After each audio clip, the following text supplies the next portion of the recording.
सागर बूंद समाय के 5वें खंड में बहुत ही प्रेरक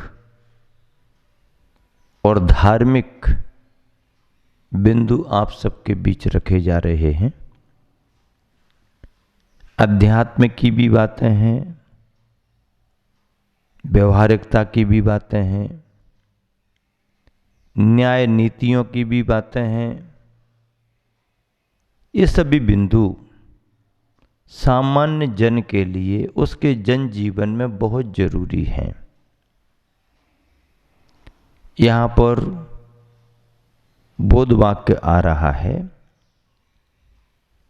विवाह में पहला बंधन है राग, लेकिन वह राग रागी बनने के लिए नहीं, बीत रागी बनने के लिए है। इसमें एक ही के साथ संबंध है, अनंत के साथ नहीं। अनंत के साथ तो बाद में होगा, सर्वज्ञ होने पर। अनंत के साथ तो बाद में होगा, सर्वज्ञ होने पर। पहले एक फिर अनंत। जो प्रारंभ में ही अनंत के साथ उलझता है, उसका किसी विषय पर अधिकार नहीं रहता।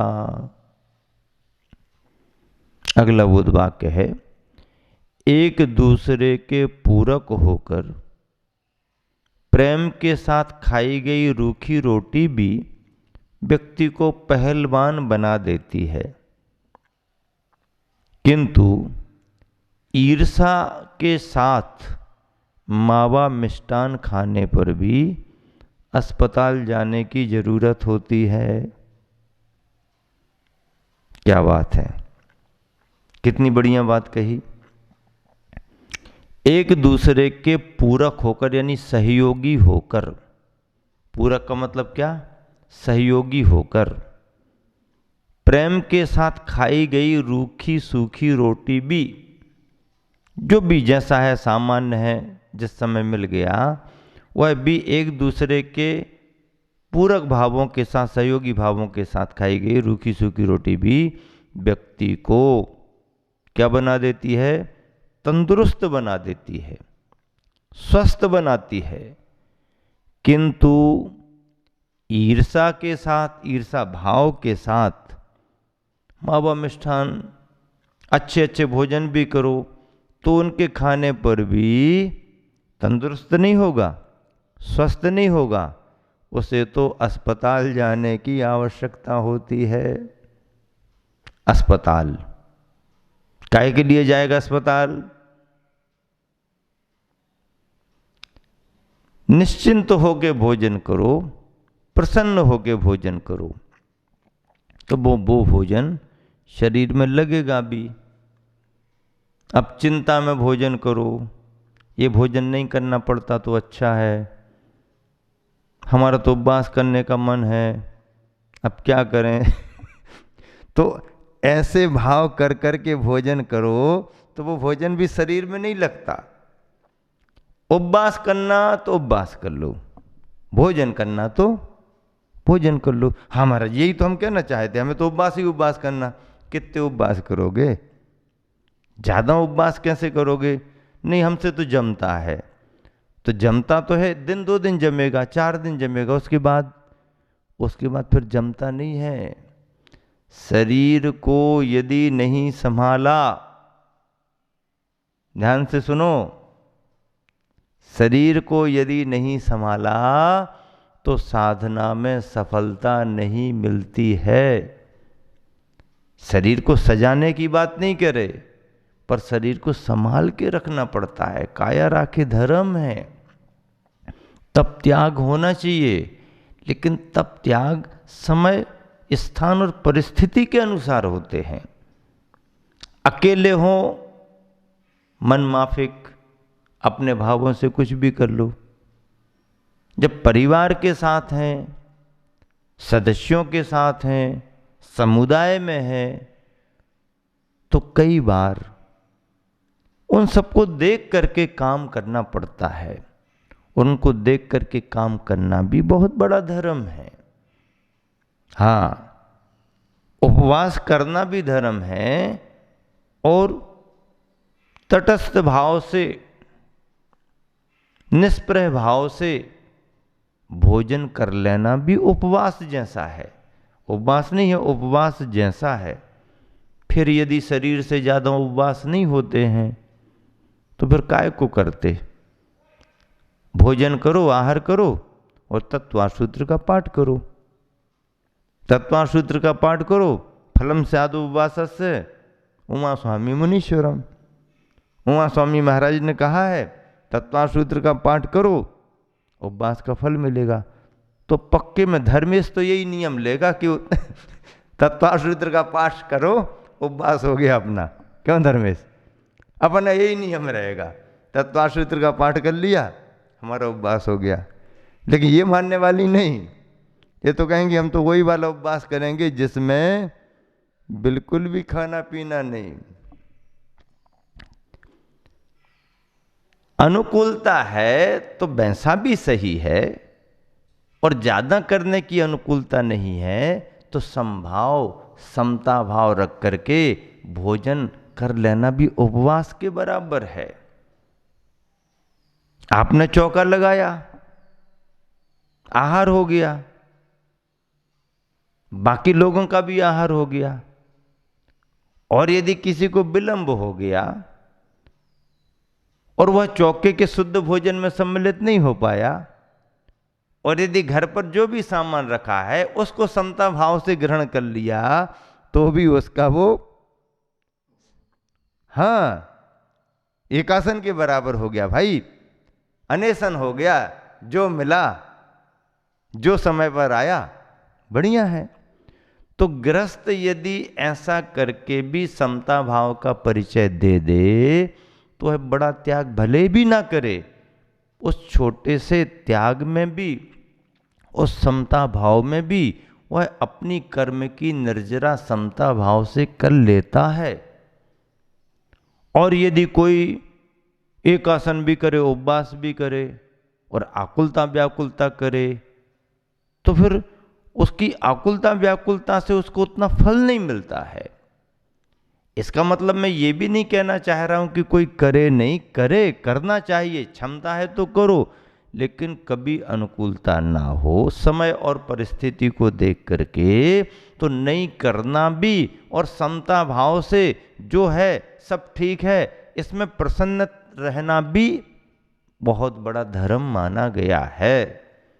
ऐसे धर्मों का पालन गृहस्थों को समय समय पर करना पड़ता है।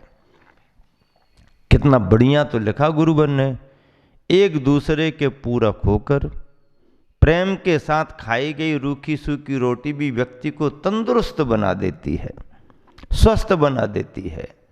किंतु ईर्षा के साथ, आकुलता के साथ, व्याकुलता के साथ मावा मिष्ठान खाने पर भी व्यक्ति को अस्पताल में जाने की जरूरत पड़ जाती। इसका मतलब यह है कि उसको स्वास्थ्य लाभ नहीं मिलता। अगला बोध वाक्य है, जिस प्रकार बिना किसी खिड़की या दरवाजे के कोई मकान संभव नहीं। खिड़की या दरवाजा तो होना ही होना, बिना खिड़की बिना दरवाजे के कोई मकान संभव नहीं। ठीक इसी प्रकार बिना गुणों के कोई भी व्यक्ति संभव नहीं। हाँ, मकान में खिड़की दरवाजा ना हो तो मकान कैसा? कोई व्यक्ति हो और उसमें कोई भी गुण ना हो, ये कैसे संभव है? हाँ, गुणों में हीनाधिकता हो सकती है, गुणों में हीनाधिकता हो सकती है, पर उन्हें देखने के लिए चाहिए है मात्र दृष्टि। हमें गुण देखने की दृष्टि चाहिए।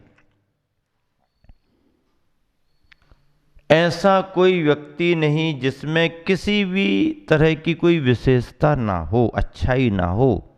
होती हैं अच्छाइयों में कमोबेशी हो सकती है, किसी में ज़्यादा अच्छाइयाँ हैं, किसी में कम अच्छाइयाँ हैं, किसी में ज़्यादा बुराइयां हैं, किसी में कम बुराइयां हैं, ये संभव है। तो जिस प्रकार बिना किसी खिड़की या दरवाजे के कोई मकान संभव नहीं, ठीक इसी प्रकार बिना गुणों के कोई भी व्यक्ति संभव नहीं। हाँ, उन्हें देखने के लिए चाहिए है मात्र दृष्टि। उनको परखने की दृष्टि तो चाहिए, देखने की दृष्टि तो चाहिए। अगला बोध वाक्य है, हमें हमेशा गुणवानों को ऊपर उठाने का प्रयास करना चाहिए। क्या करना चाहिए? हमें हमेशा गुणवानों को ऊपर उठाने का प्रयास करना चाहिए। वह गुणी कोई भी हो सकता है, बस गुण होना चाहिए। फिर जाति से, शरीर से, मजहब अथवा कौम से कोई भी मतलब नहीं है। राजा या रंक उसके सामने कोई वस्तु नहीं है। राजा या रंक उसके सामने कोई वस्तु, कोई मायना नहीं रखते। राजा ठीक, रंक ठीक, क्या फर्क पड़ता है। हाँ, बस गुणवानों को ऊपर उठाने का प्रयास करना चाहिए। जिसमें गुण है, योग्यताएं हैं, उन्हें महत्व दें, उन्हें प्रोत्साहित करें, उन्हें आगे बढ़ाएं, ताकि गुणों का विकास हो, गुणियों को महत्व मिले। फिर वह गुणवान व्यक्ति किसी भी समुदाय का हो, किसी भी समाज का हो, किसी भी तरीके से हो, उसके गुण महत्वपूर्ण है, शेष बातें गौण। अगला बोध वाक्य, निंदा किसी की भी नहीं करनी चाहिए। बहुत अच्छी बात है।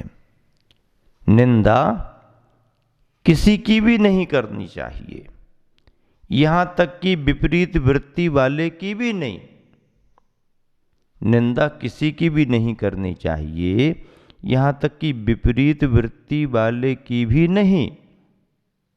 तो निंदा नहीं करना चाहिए, हाँ बिल्कुल भी नहीं करना चाहिए। तो फिर प्रशंसा सबकी करना शुरू कर दें। ये कहाँ कह रहे कि सबकी प्रशंसा करो। सबकी प्रशंसा करना हमारी कोई मजबूरी नहीं है कि हम सबकी प्रशंसा करें। तो फिर निंदा तो करना चाहिए? नहीं, निंदा करना हमारा धर्म नहीं, हमारा काम नहीं है। निंदा करना हमारा काम नहीं है, तो फिर प्रशंसा करो। किसने कहा कि हम प्रशंसा करें सबकी? जहां अच्छाइयां होंगी वहां प्रशंसा करेंगे, तो जहां बुराइयां होंगी वहां क्या करोगे? निंदा करोगे? नहीं, निंदा नहीं करेंगे, वहां पर मौन रहेंगे, प्रशंसा नहीं करेंगे। प्रशंसा तो हम अच्छाइयों की ही करेंगे, बुराई की निंदा नहीं करनी हमको। निंदा हमारे को किसी की भी नहीं करना, लेकिन ये हमारी मजबूरी भी नहीं है कि दूसरों को हम यशोगान करते रहें। यशोगान करने लायक होगा तो यशोगान करेंगे, और यशोगान करने लायक नहीं है तो हमारी कोई मजबूरी नहीं है कि हम उसकी प्रशंसा करें। तो फिर क्या करोगे? निंदा करना नहीं है, प्रशंसा करनी नहीं है, तो क्या करोगे? मौन रहेंगे, खत्म काम। ये रास्ता है। निंदा किसी की भी नहीं करनी चाहिए, यहां तक कि विपरीत वृत्ति वाले की भी नहीं। हां, प्रशंसा करने में हम स्वतंत्र हैं। आवश्यकता है, योग्यता है तो हम प्रशंसा करेंगे, और नहीं है तो तटस्थ मौन रहेंगे। हमें दूसरों के गुणों की प्रशंसा ही करनी चाहिए। क्या करना चाहिए? दूसरों के गुणों की प्रशंसा ही करनी चाहिए। निंदा बुराई करके हम व्यर्थ ही अपने मुख को खराब करते हैं। निंदा बुराई करके हम व्यर्थ ही अपने मुख को भी और समय को भी, मुख को भी खराब किया और समय को भी खराब किया। लेकिन कहने में तो आता है कि किसी की निंदा नहीं करना, पर निंदा करने वालों का अपना एक रस होता है। हाँ बिल्कुल, वो जब तक 2 4 10 लोगों की बुराई ना कर लें, निंदा ना कर लें, तो उनका भोजन ही नहीं पचता, ऐसा लोग कहते हैं। मुझको तो पता नहीं। लेकिन ऐसा लोग कहते हैं कि कुछ लोग ऐसे होते हैं कि वह जब तक दिन भर में 2-4-10 लोगों की बुराई ना कर दें तो उनका भोजन ही हजम ना हो। अच्छा, निंदा कर लेने से हजम हो जाता? हाँ, मन खुश हो जाता उनका, बहुत प्रसन्न हो जाते। एक साहित्यकार ने व्यंग्य के रूप में एक निंदा रस पाठ लिखा है। निंदा रस, उसने अलग अलग तरीके से व्याख्याएं की कि निंदा करने में कैसे कैसे रस आता है, कैसे कैसे रस बनता है, आदि आदि। निंदा रस, लोग इसमें माहिर होते हैं, मास्टर होते हैं। अच्छा, वो करते भी हैं तो अपने अपने स्वभाव के लोगों को देख करके करते हैं। यदि वो बैठे हों और कुछ कर रहे हों और एक भी यदि कोई दूसरा चला गया तो उनका रस फीका हो जाएगा, फिर वो चैप्टर बदल देते हैं। हाँ, फिर नहीं करेंगे, उनके अपने हिसाब के होंगे तो फिर अवश्य ही वो अपने तरीके से ऐसा करते हैं। आलोचना करते हैं ना, आलोचना पाठ नहीं करते हैं पर दूसरों की आलोचना करते हैं। उनको वही काम है, किसके यहाँ क्या हो गया, क्या नहीं हुआ, क्या कर रहा, क्या नहीं कर रहा, जमाने भर की चिंता करते। चिंता नहीं करते हैं, टाइम पास करने के लिए जमाने भर की जानकारियाँ रखते हैं। चिंता करते तो वहाँ जाके कुछ उनकी सार संभाल करते, चिंता करते तो देखभाल करते, चिंता करते तो उनसे कहते कि आप अपने ऐसा समय खराब मत करो। तो यदि किसी को कुछ कहें तो चिंता मानी जाती है, उससे तो कुछ कहना नहीं है। वो तो जब मिलेगा तो बहुत बढ़िया, और बहुत अच्छा, ऐसा वैसा, और फिर अलग बैठ करके हाँ उसके बारे में, इनके बारे में, उनके बारे में जो चर्चा की जाती है वो निंदा कहलाती है। और निंदा करने वालों की भी हैबिट निंदा करने की ऐसी बनती कि उनको निंदा करने में रस आने लगता है। ऐसी निंदा की भावना, दूसरों को गिराने की, उनकी क्रिटिसाइज, आलोचना करने की भावना हमारे परिणामों को अशुभ बनाती है। उनसे बचना चाहिए। हमें दूसरों की प्रशंसा ही करना चाहिए। निंदा बुराई करके हम व्यर्थ ही अपने मुख को खराब करते हैं। सज्जनों के मुख से कभी भी निष्ठुर, निंदक और निर्दयता परक वचन नहीं निकलते। सज्जनों के मुख से कभी भी निष्ठुर, निंदक और निर्दयता परक वचन नहीं निकलते। सज्जन वही होते हैं जो हित मित और प्रिय वचनों का प्रयोग करते हैं। हित मित और प्रिय वचन ही उनके मुख से निकलते हैं। ऐसे वचन जो दूसरों के लिए हितकारी हों। मित का मतलब है बहुत ज़्यादा प्रयोग ना करें शब्दों का, सीमित शब्दों का प्रयोग करें। और प्रिय, जो सही बात कहते हुए भी प्रिय लगते हैं, कड़क कठोर कर्कश नहीं होते हैं। ऐसे वचन सज्जनों के मुख से निकलते हैं। इसलिए कहा गुरुवर ने कि सज्जनों के मुख से कभी भी निष्ठुर, निंदक और निर्दयता परक वचन नहीं निकलते हैं। इसी शुभ भावना से विराम देता हूँ। महावीर को